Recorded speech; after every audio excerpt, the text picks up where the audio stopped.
we know that you guys have been dealing with an awful lot over the last couple of months. We've seen thousands of you between our consulting projects and our seminars and some of these working lunch sessions. But one of the things that has also emerged is that there's some silver linings in this. You know, sponsors stuck with you, people that appreciated that money wasn't going to catering, it was going to programs. And so there's no one answer. There's just a lot of questions right now. So we thought it was a good time, as you think about the call and follow up, to number one, check in with all of you about what you're thinking. And then number two, have a conversation about what's working, what isn't, what to consider. And so I'm really excited to have the now Japanese American Museum friends of ours at CNM. We have a lot of respect for them, and they happen to be one of the examples where we knew that they were planning a big gala and then suddenly had to pivot. And so thought it would be able to, you know, in the good old days of last spring versus what people are thinking about going forward, because we've learned so much so fast. So we thought it would be first to do a poll and kind of find out where you all are at. And then Sandra Chen Lau is going to be our speaker for today to sort of talk about what they have learned, what they're thinking about, what's the same, what's different. But this really is supposed to be a conversation. So I'm going to do the poll. We're going to hear from Sandra. And, please put a question in the chat or raise your hand. This is supposed to be helpful for that goal. So Aaron, are we ready with our poll question? All right, so I'm just launching our poll. The goal is to really figure out kind of where in the process everyone is. Are you have you already run a virtual fundraising event and have some learnings to share? Are you in the process and want to figure out how to make sure everything goes right? Or are you not planning a virtual fundraising event? Or other? And if other, we'd love to know what you're planning and sort of what you're thinking in the chat. But lots of responses coming in right now. Looks like a lot of people are in the process of planning. Gonna give this a few more seconds as our response rate ticks up.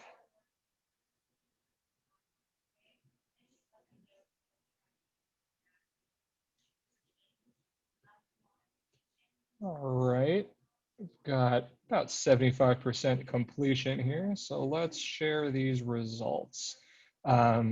So as I said, the vast majority of people here are in the process of planning virtual fundraising events. A handful of people have already run their virtual events and a handful are not planning. And let's see, some of the other, Jeremiah would love to plan an event, but needs some more information on the operation. So yeah, still in that decision-making phase. That makes total sense. Awesome. Well, yeah, it looks like everybody is in the process of planning and could use some more information. So with that, Sandra, is everything working on your end? I know you're having some connectivity issues. Good. Okay. Hi, everybody. It's really a pleasure to be here with you. We're sort of all in the same boat, looking at whether we're going to be moving forward with a virtual fundraiser or not. And I really appreciate CNM for inviting me to talk to you about the experiences from the Japanese American National Museum. Now, just a little bit of a context for what we're talking about. The Japanese American National Museum has over 6,000 members. We are a national museum located in Little Tokyo.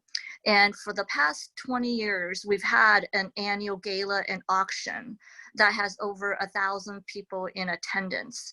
And we raise over $1 million each year from this in-person gala. So as you can imagine, when February, March of this year came along, we were in the middle of our planning, and we have a gala committee, and we have already put down our deposit and all of that. And we had to decide very quickly whether we're going to continue with our in-person gala or we're going to have to do something. So within 6 weeks, we planned a virtual gala. The key decision for us was making a decision. You know, many times I think for organizations, we're in this analysis paralysis of what do we do, how we're going to function. And we were able to say to the board of trustees and the CEO that, look, we need to make a decision fast, one way or the other, and move forward with that. So we decided to go on with a virtual gala. Now, our audience for our gala tend to skew a little bit in the older demographics. So we knew that the virtual gala would be, a little bit of a risk for us because folks who usually attend our dinner may not be as technically savvy as we would like them to be. But just with our luck, we had transitioned our auction to an online platform last year. So we were able to give people a heads up about how to use the online feature for our auction. So we figured that, this wouldn't be too much of a stretch. And that's how we continued forward with planning the virtual gala. At the time we did it, we were one of the first folks out of the gate. So I'm thinking that the expectations were also low. Now that we're saturated with virtual events, virtual meetings, virtual galas, it's really kind of become almost a race of who has the best technology, who has the celebrities, who has all those bells and whistles for the virtual gala. So I think that we were in a very different space 5 months ago than where we are today, than probably where we will be when we have our gala in May of next year.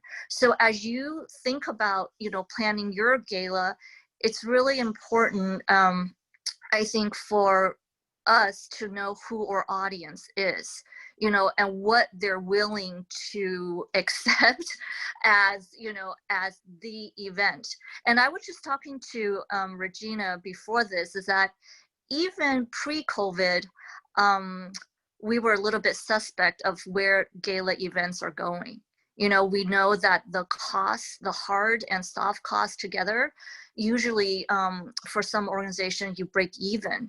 You may not even net a gross, from the event. So what we were able to do is to manage expectations all around. We started having, conversations with our board of trustees a year or so ago, just to say, okay, galas themselves are in a decline, and especially as a revenue generator. So we're going to have to look at other ways for, for revenue. Certainly it's cash, so we know that we all like that. But we had to really look at what's worth it. What are the trade-offs? So in looking at the virtual gala that we did this year, we knew that there were some costs that we're just going to have to eat up. For example, our invitations were already printed. So that was about $8,000 right there. And we knew that we're not going to be able to send out the invitations, this year. We knew that our hotel deposit was about $85,000 that we were not going to be able to recoup, but we were able to negotiate with a hotel to use that as credit for next year's gala, although we're not going to the hotel next year either. So we're negotiating it for 2022.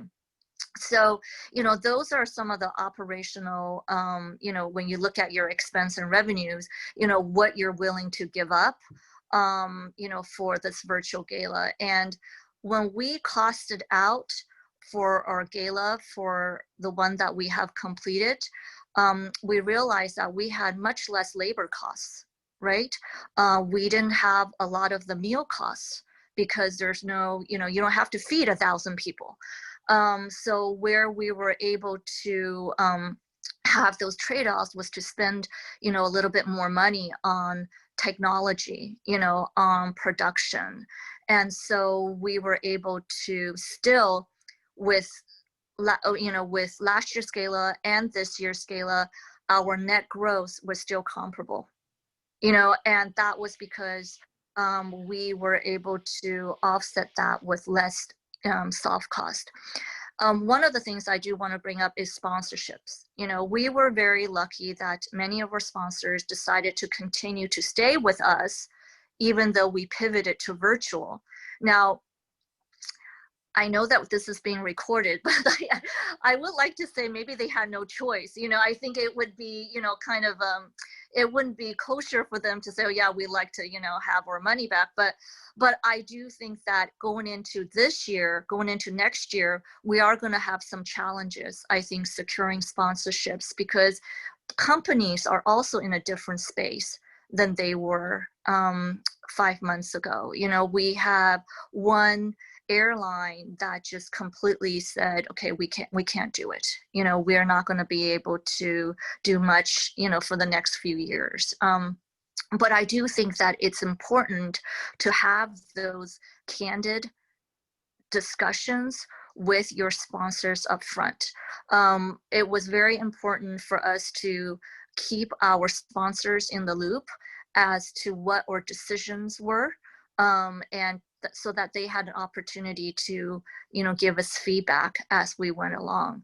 When we initially talked about this year's virtual gala, the term virtual gala actually was coined to us by our corporate sponsor, Toyota, because she said, Tracy Dewey, she said, well, if you guys are already going to do the auction online and you're thinking about doing your bid for education online, why don't you just call us a virtual gala? So we said, okay. So we did. One of the other key components that I would advise is the programming part. It was important for us to have our program be compelling.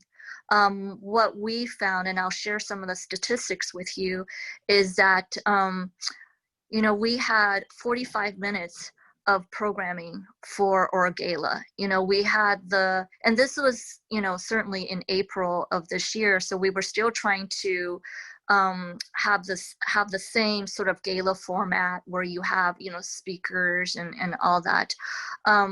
So the average time of someone who spent watching our gala was 23 minutes. So, so even though our gala was 45 and we had, we have a live feed of our bid for education, which was just numbers. It just showed how many people donated to the bid for education, how much we raised. So it was like a thermometer. So that kept people interested to see if their names were on there. And so we were able to do that. And we kept our Lexus drawing toward the end so that we hope that people would stay tuned. But we didn't charge for this gala. And I know that there are organizations that are considering charging to attend their galas, upcoming galas. So we had close to about 3,000 views pre and post gala. So that to us was a positive turnout, because we normally wouldn't have 3,000 people, in our ballroom, but also these were families watching. So it's, it's 3,000, unique users, but we were told that there were families of 3 or 4, that were watching this together. So going into this or next year's gala, we started planning already. And we have decided, and we picked a date, May 1st, which happens to be the Asian Pacific Heritage Month.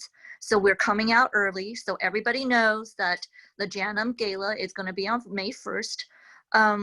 And we are in the midst of talking to our sponsors, whether or not they were re-up.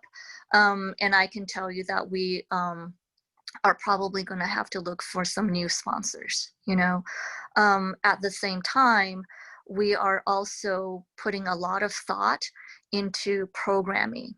what we know now is that there is going to be a much higher expectations of what that program is going to need to look like, how that's going to feel.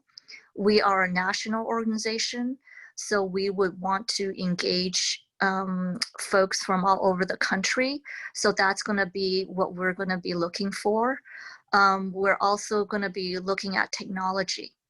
There are so many more platforms now that can hold virtual gala. It's not just a Zoom, where we have 1,000 people, looking at Zoom. I mean, that's not enough for where we're going. So we're looking at different platforms. We are working with an event consulting firm. We have been partners with them last year.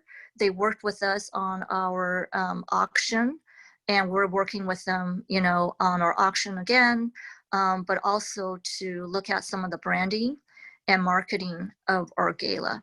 So, the questions that I would ask would be, and I ask this of our staff, is number one, how are we relevant? In this space, how are we relevant? Number two, why would someone choose to come and watch the Janum Gala? We've been getting so many different invitations to join it, and I'm sure you may be too, all zoomed out. I spoke with one of our corporate sponsors, and she just said, Sandra, unless it's somebody, like The Rock or something, I don't know, you don't need to send us an invitation. I said, okay. So I do think that, with our corporate, sponsors, we need to really think about an experience for them, or just not just corporate. I would say, what's that experience? What is a guest experience? And that's not so different than from an in-person gala when you talk about what the guest experience is. And the final thing that we are really considering is, what is the right price point for the gala? Are we going to charge?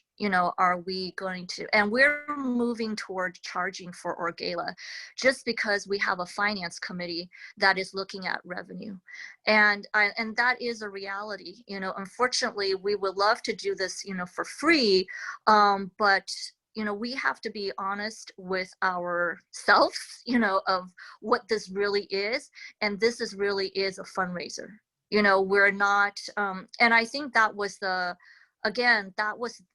discussion throughout the last couple years about, is this a community event? Is this or is this a fundraiser? And certainly we have come to the conclusion that, given what is going on, we need to raise money. And that is something that, is a reality of it. And I think once you reconcile that, as an organization or as a team, the decisions after that, I think, is easier to make, right? So now we're looking at, okay, what would be that price point, for someone to want to pay to watch this? And we realize that when someone decides that they want to pay to watch this, then the quality, the technology, the programming has to be, just of a different caliber.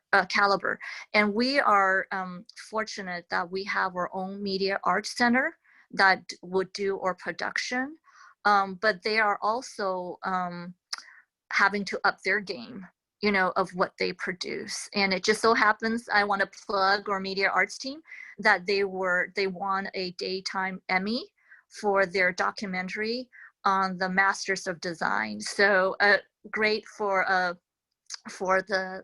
Janum's arts team, media arts team. And so I think I will stop there. If if there's questions, and I can take it, or if there are comments, unless you want me on, but I will pause. Sandra, there's a couple things in the chat, and there's a few things that that occurred to me while you were talking. So The idea of really thinking about what the audience experience is going to be and what the story is that you want them to take away from this.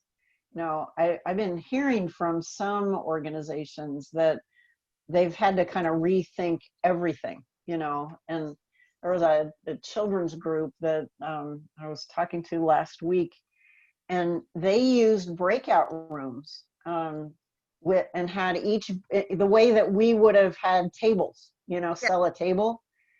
So they were responsible for a small kind of breakout room, and they told their guests about the mission, and then the organization kind of made the ask at the end, so that it was first about the sort of why our mission matters. But I thought it was kind of an interesting way to use your board members if you're a smaller organization, so that they feel like they have a role in this. And then a bit of it was probably friend building in the traditional way that we would use events. And then, but at the end, there was an ask. But they said that it ended up being really successful, and it also gave people some fun for a little while to stay together, you know, and be with people they like the way you would around a table. But it also it occurred to me that are you guys, and many of you have been planning events. So to be clear, it was a sort of a gala, small g, and the format was, you know, have a small beginning of the program, say, glad you're all here to celebrate our organization. Now we're going to break you out into breakout rooms, and your hosts are you guys are going to have fun together. So it was that kind of it was a virtual evening together, in the case that I'm talking about. But you reminded me that there are probably a lot of event firms that are having to add people who have made this conversion to where normally we would have hired a firm to do the logistics. They've probably added people to their team that are starting to think about these new virtual approaches. I'm curious with all of you guys that are out there, if you've started to talk to your colleagues about that. And then lastly, I'm just curious how any of you have been thinking about the sort of program content, because it's kind of an interesting dilemma, right? What you can do that's the same, because not all of us can bring celebrities, but you might have celebrities that are part of your mission that people might want to hear from. Not Beyonce, but, you know, the kids that do the dance program or something, you know. So I'm just curious how you guys are all thinking about that. Yeah, But and there are a lot of good questions in the chat coming in too. Wanted to start a little bit, Sandra, if you can talk about some of the technical considerations, like what platform you were using, what kinds of platforms you considered, and how much of the tech you did in-house versus having your event consultant do, like where was that responsibility drawn? So and I know for a lot of nonprofits, it's not like you can just outsource it to folks, you know. So and when I was preparing for this, you know, one of the things I got was, oh, don't talk about things where you just say, oh, we just outsource it to somebody. Okay. Oh, um, so we actually pre-recorded a lot of our program, and so we did not have a live component for our gala. So we had Lonnie Bunch, who, you know, is a great Estonian. He sent us a 5-minute, you know, clip. And so we had folks just sent us their material, and our media arts team, they edited it. So we were able to broadcast that on. So the technology was really for the editing and for the production of the video, because it was pre-recorded. Um, Now there's a discussion about whether you want to do live or whether you want to do pre-recorded. We thought that we were able to have more control when we do the pre-recorded, because also at the time, you know, if you recall, there was a shelter at home ordinance, so the staff could not go in. They, you know, the production, you know, at the museum. So the media arts folks edited, created, you know, the video from their home. So that's what we did. The event consultants were not tech the technology consultants. The event consultants for us, for our previous gala, was really on helping us market or online auction. So so they sent texts, phone texts to folks who may have registered, and it was so they were able to remind folks to bid. So it was a really nice partnership, because our staff didn't have to be glued to their website to figure out, well, what do we need to do. So there was a lot of planning, and I think it was really important to be clear as to what the roles and responsibilities were of the event consultant, of the team, and that worked out well. Now, moving forward into this year, our event consultant, they're the Innovate Marketing Group. I mean, they are helping us with some of the branding, right? So when we think about guest experience, what is that going to be? We were thinking about maybe a lot of people talk about food, sending food, but we are a national organization, so I don't think our bento box can fly to or right. So then we're thinking about, well, how would that how can people really feel that that they are with Janum? So we're just thinking about what we can send, but there's also a cost to that, and I do think that for small to mid-sized organizations, you really have to be realistic about your budget, and the board has to see what they can do to help supplement the budget, because it's not, if your expenses are going to be more than what you can raise, I wouldn't do it. I wouldn't do a virtual gala. I mean, we can fundraise all we want, but at the end of the day, we know that we have to meet that line item, on the budget. So I'm a little bit, I would say a little bit militant when it comes to fundraising, what numbers we need to make, because I know that these are tough times. And so if it doesn't make sense, I cross it out, as great as it sounds, so for us now, it's going to be looking at the type of platforms, and there are a whole bunch that are coming up. There's Zoom, there's Hop-In, which is a platform that does what Regina said earlier. They do these breakout rooms. There's Remo, REMMO, that also do these kind of break-in rooms. It also depends on how many people you think are going to sign in. So, and what you want to do for VIP, I mean, so there's a lot of consideration as you go and pick a I'm curious about two things. You guys reminded me that, they're a group that we were working with did their run virtually, and it was just fun. They ended up getting a lot of people to do the run in their living room. They just did it for fun. And everybody had to sign up. It was a lower price point, but it was kind of an experiment to see if they could raise some money. And they didn't raise as much as they would have at their run, but there was no cost, so it ended up sort of being a net victory. But it also kept people involved with their organization for another year with a small donation. But it was a fun little family thing for people that was consistent with their mission. I'm curious if you got any feedback from the people that attended, where there were some lessons about how they liked this virtual experience, how that informed what you're thinking about for this going forward piece, and then we'll get to the chat and I'll stop talking. We had really positive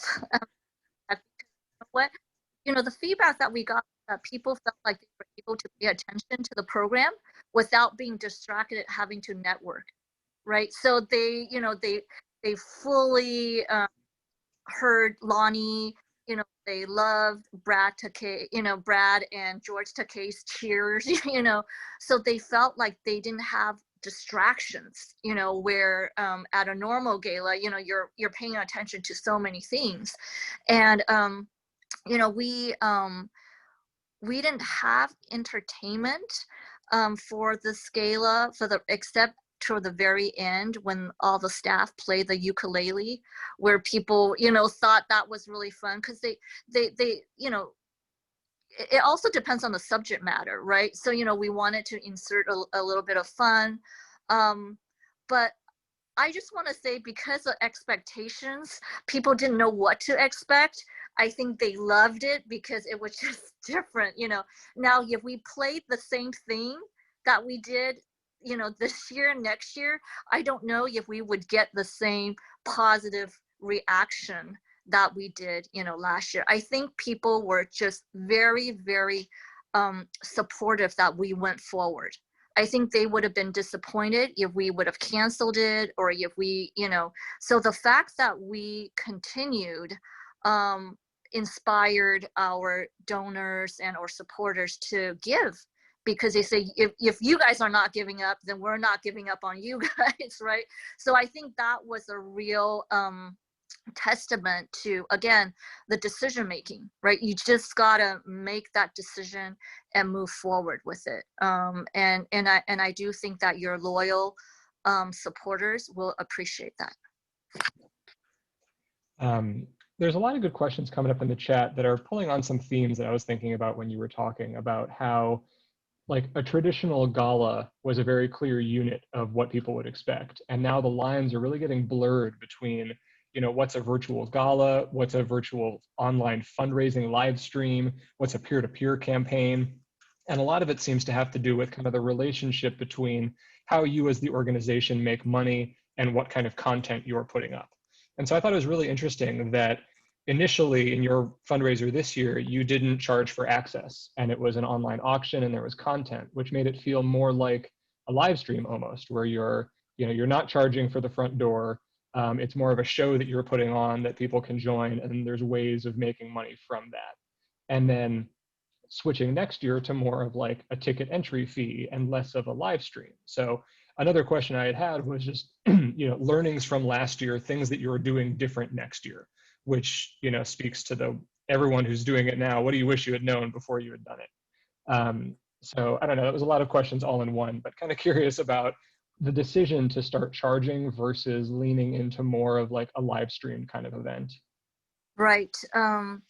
We were certainly lucky that sponsorships, you know, I mean, a majority of our revenue came from sponsorships, you know, so individual ticket sales normally did not make, you know, a certain percentage of our revenue.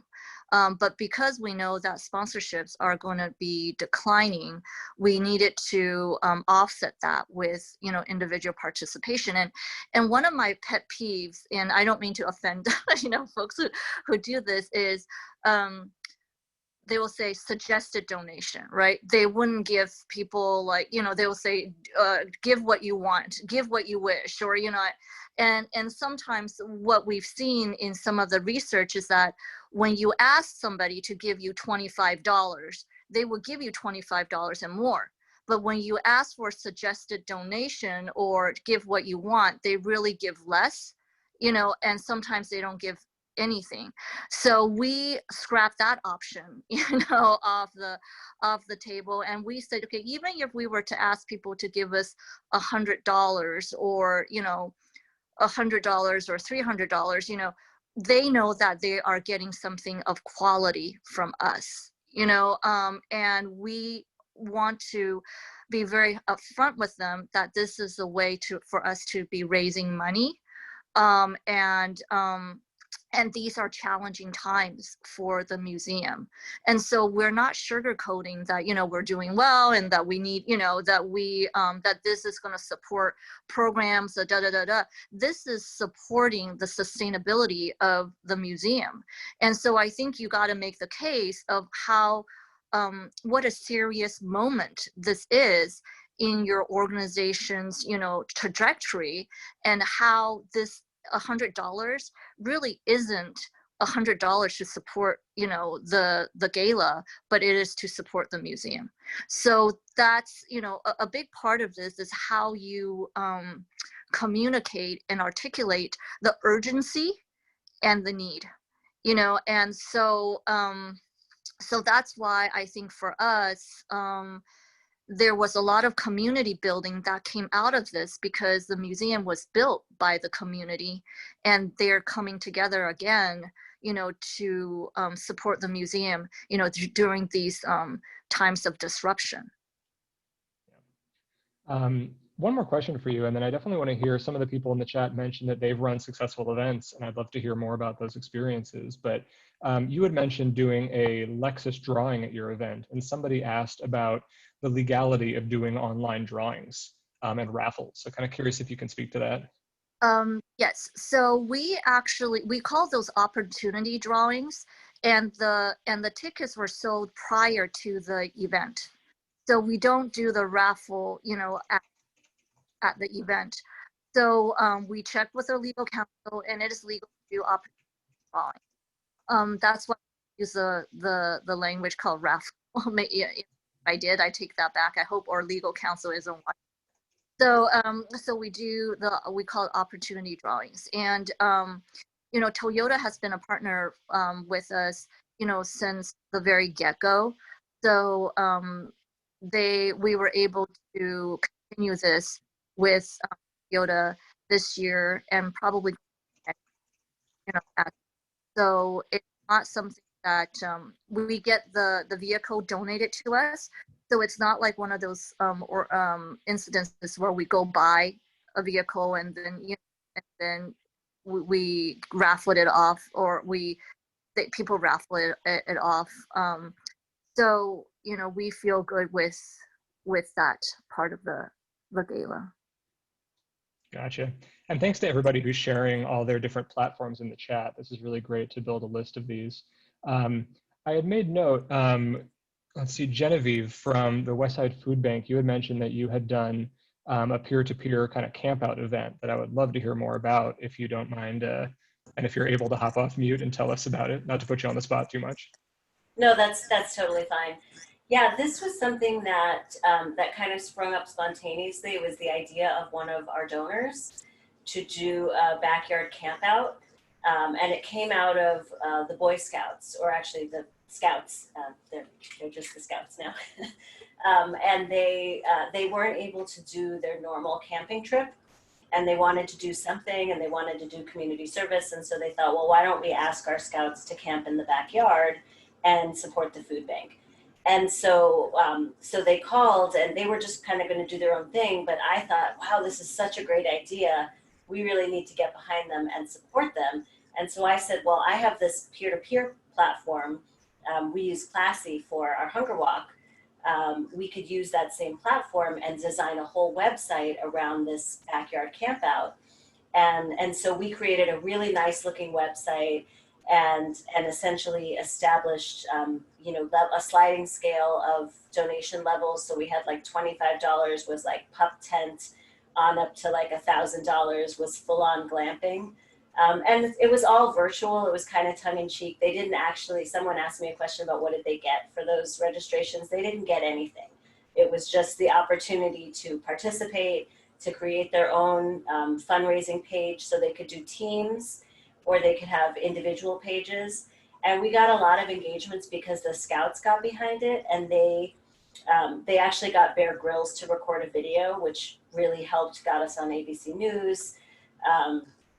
And so people just liked the idea and were taking photos of themselves doing it. We had a hashtag so people could post on Instagram their photos. It's actually still going. I'll post a link in the chat so you guys can see what it looked like. But we actually did pretty well. We've raised, looking at it now, over $70,000 on a campaign that had no engagement, no video, no nothing. It was just this idea of camping, and people liked it, and they did it. And we tried to engage other scouting groups, church youth groups, and schools to kind of adopt weekends to make it, to engage their groups. And we just kept it going all summer. We were like, why? It was originally going to be one day, and those particular scouts did it on one day. And we thought, let's just keep it going. So, we're going to go through the end of this month before we close it out. And it was, for something that had literally no engagement, no prizes. We didn't mail anybody anything. They just did their own thing.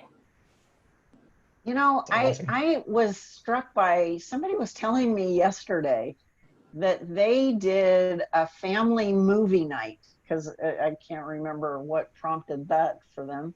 And they sent everybody microwave popcorn as the cost of admission, I guess. But what they did that I thought was so cool was they partnered with a local pizza place, because they wanted to also support the local business. So they said, you're going to get a little discount, or some portion of your pizza is going to go to our cause, but it helped us, the local small business as well.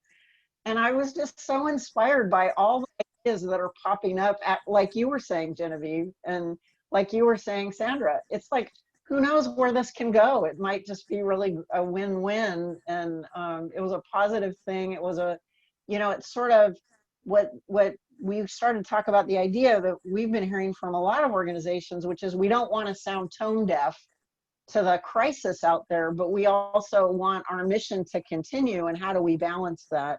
So it was kind of a low price point, but it brought in more people and said, but at the core of our mission, it's about supporting families, and it all kind of made sense.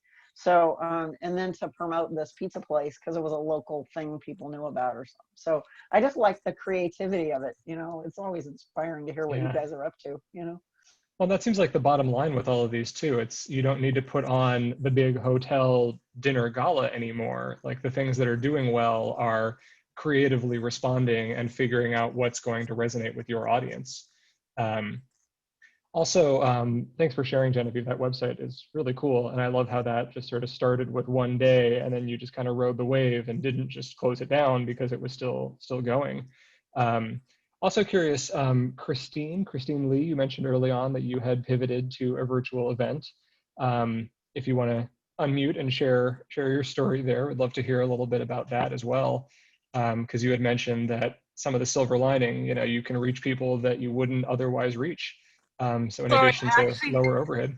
I'm totally willing to share. Can I share in 5 minutes? Because I have another call that I've been waiting on. So sorry, Sure. I'll be right back. Thank you, though. No problem at all. I'm sure nobody can relate to that experience of overlapping multiple Zoom meetings. Sandra, I had another question for you about the sponsorship conversation. In particular, like what that was like the first time and how it's changing now. That was something that we had experienced with our virtual conference of, people sign up for one thing and then you've got to have all these conversations, and there's definitely a lot of goodwill. People don't want to just abandon you right then, but thinking about kind of what you're offering sponsors in virtual environments, what you did before, and kind of what you're thinking about for this coming May. For our gala that just passed, I mean, we had the same sponsors that supported the museum just over a long period of time, and I do believe that there is a decline with corporate sponsors. I mean, when you're looking at corporate philanthropy, it really turned into more of a marketing dollars for them instead of philanthropy. So, we really focused on individual giving. So the last 3 years, the museum has really shifted our philanthropy program to increase, our individual donors and also with major gifts. And the reason I say this, and I want you to, if there's a takeaway from this, is that when you look at let's say an organization, for $1 invested in galas or events, you get $4 back. But if you invest in individual giving, you get $20 back for that $1 invested. So when you look at organizations such as universities or larger organizations, you wonder why they're hiring so many frontline fundraisers, because they figured it out that the ROI is on individual donors and not necessarily on foundations or even corporates. So I came from USC, and when I started at USC had 280 professional fundraisers, folks that were frontline. When I left, it had 485 professional fundraisers. It went from raising $300 million a year to $800 million a year. So, so that's what I wanted to apply to JANM. It's like, look, we have a donor base right here, and let's focus on individual donors. So I know I'm going off a tangent, but I wanted the museum to slowly move away from galas. And when we look at sponsorships, what we're really looking at is cultivation of these donors, right? So, if they can't give us money to the gala, let's talk about something else. Let's talk about supporting, education. Let's talk about renovations, So we have to offer up more variety for donors to give than just buy a table at the gala and you get X, Y, and Z. Now, when I spoke with one of our potential sponsors, for the upcoming gala, and this is a bank that will remain unnamed right now, because she said to me, this bank rep, is that we have been inundated with requests, and we don't even know if we could get 10 of our associates to go attend, quote unquote, a virtual, gala, because they're so tapped out of Zoom. So I think that from the sponsorship side, they may not want to participate in a gala, personally, but they sure would want to see how you leverage their sponsorship, whether it's through more visibility of your programs, whether it's doing a special tour of an exhibit, having an artist, talk with them. So it's now becoming much more curated experiences than a virtual large event. So that's something that we're grappling with. And I don't know the answer to that yet, but we're definitely trying to figure that out. Gotcha. We're nearing the end of our hour, but as we saw in the poll, 75% of you are in the process of planning virtual fundraising events. And I'm curious if anybody wants to chime in, just, what are the things that are keeping you up at night, stressing you out about the plans for this right now? I'm curious if there are any common themes that are emerging. Is it tech? Is it marketing? Is it just hitting the numbers? If anybody wants to unmute and chime in, or put your concerns in the comments. Let's see, engaging people in the event, pricing of the event. Yeah, these are good questions, and I think to Sandra's point, these are things that are kind of changing all the time, and it's about how you're meeting expectations. Craig, you want to chime in? Yeah, a couple things. We did a virtual event in May or June, but because we were going to do a luncheon just like most of the rest of you, or a dinner, and obviously couldn't. And seeing we did it in like an immediate turnaround, and our virtual event wasn't really virtual. We called it that. But basically, we sent out invitations, tried to get sponsorships, and people paid us money. So there was very, very little cost. This year, our board wants to look at an actual virtual event where something's really happening. And so our biggest concern, my biggest concern, is pretty much what Sandra said. Are we going to make more money than we're spending? We only bring in under 200,000, between 1 and 200,000 on our events. We're not a huge organization, even though in the past I've worked for some huge organizations.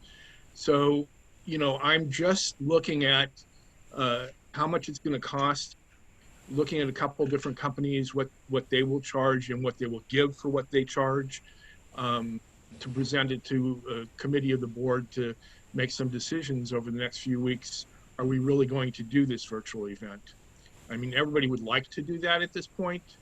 But we're pretty sure that in June, we probably won't be able to do a live event with a couple hundred people at a hotel like we've done in the past. Yeah. Sandra, that reminds me too that you had mentioned that you guys are thinking about possibly doing a hybrid event for next year. Curious if you can talk a little bit about kind of how you're thinking about that. Can I throw in a real quick question though first? Sure. Regina mentioned this movie night. How did that organization actually make a movie available for everybody at their home? You know what? I don't think they did. I'm trying to remember. It was a conversation late yesterday, but I think it was more, and Craig, you were making me think about this. You know, I think it was more, and I'm going to be really curious, Sandra, what you think. You know, what I heard was people were glad that they didn't have to put on clothes and go sit at a dinner and listen to those speeches, that they just wanted to support the organization. And I think that if I remember right, the deal was, you know, everybody's stressed out. You know, you're spending way too much time with your family. Make it a pizza night, go to Joe's Pizza, have some popcorn together, and just forget the world for a couple hours. And it was kind of just kind of low key. But what I've been hearing from a lot of people is, I want to support that mission, and I don't miss going to those dinners and, you know, parking downtown and dealing with all the chatter, and I don't get home until 10 o'clock. It's kind of like, you know, we're still here and we need your support, and now you don't have to put on clothes, you know, like that, and act like you care, you know, like you can just stay home, but then the story matters, right? To Sandra's point about that mission is still, you know, a colleague of ours early on in this adventure said, fighting cancer still matters. It's not making headlines, but it still matters. So how do we talk about that? And what they decided was, we say, we understand there's a pandemic and we're still fighting cancer and we need your support. And then find creative ways to do that that works for you. But the thing that I've been hearing pretty consistently is that everyone's appreciating right now, because money's tight and need is so great, that every dollar that isn't going to catering can go to solve a problem in the community. And while I'm not against caterers and all the jobs that that creates, that there's something about that right now to think about. And even to get your board fired up, that says, you know, this is a time when we can't do what we used to do. That means that we've got to be creative and figure out, if we believe in our mission, how we can keep people involved in ways that make sense within this time, right? And be sensitive to all of that. Right. And to the point of getting your board fired up, you know, what we did is that we told the board that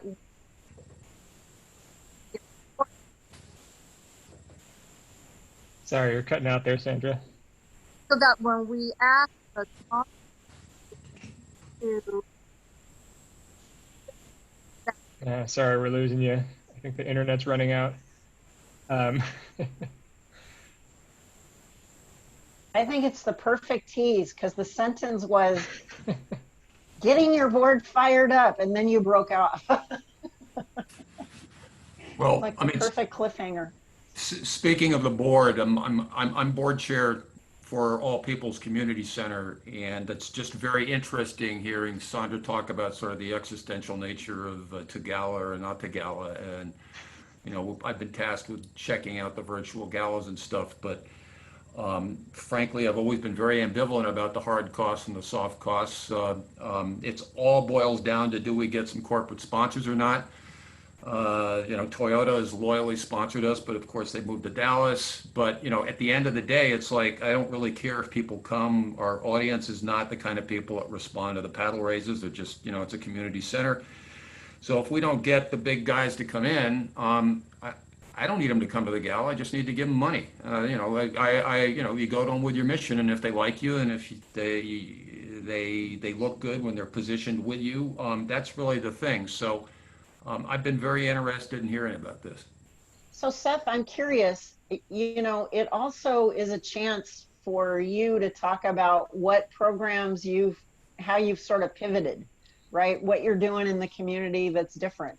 Where you're meeting a need, right? And trying to remind people that the work continues. The messaging is absolutely, and if you're trying to break through, foundations like us, Garcetti likes us because our reach is small. We're a neighborhood, but we are an anchor institution, and the 90011 zip code would be far worse off if we were not healthy and not there. So, again, we have no trouble getting government dollars. It's the unrestricted dollars to use on other stuff like, say, hiring a new executive director in 3 years when our current executive director retires and stuff. That's why we got to look at this stuff. But wow, an awful lot of effort, soft dollars, and everything has gone into this stuff. And at the end of the day, it's a very small amount of money compared to where our real bread and butter comes from.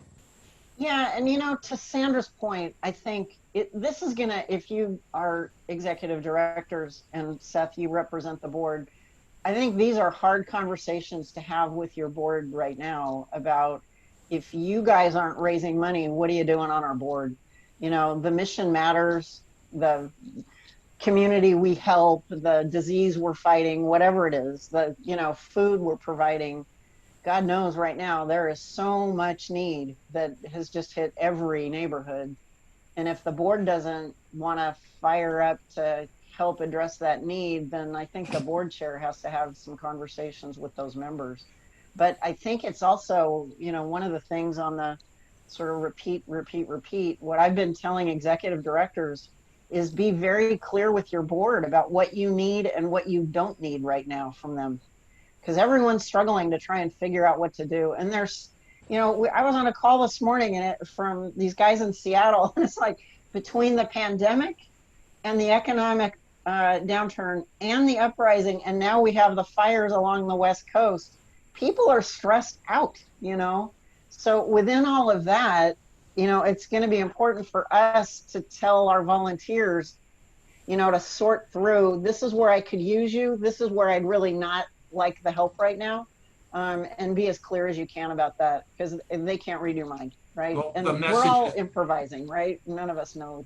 The message is everything. I mean, we have a good message, and Magic Johnson just dropped out of the sky last year, finding us on the internet and gave us 300 bikes. So, cool. You never know. Hey, so Christine, you had a thought when you had to take your call, and then I'm imagining Aaron's going to tell us it's time to go.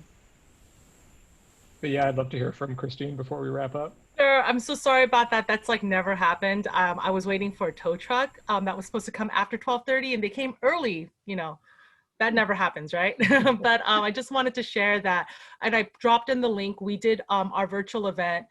We first were thinking, we pushed it back from June to August to give ourselves a little bit more time. And then I think, we saw the writing on the wall, and we decided to pivot to virtual. So we kept it just under 30 minutes. I think Sandra made a really good point about keeping it short and sweet.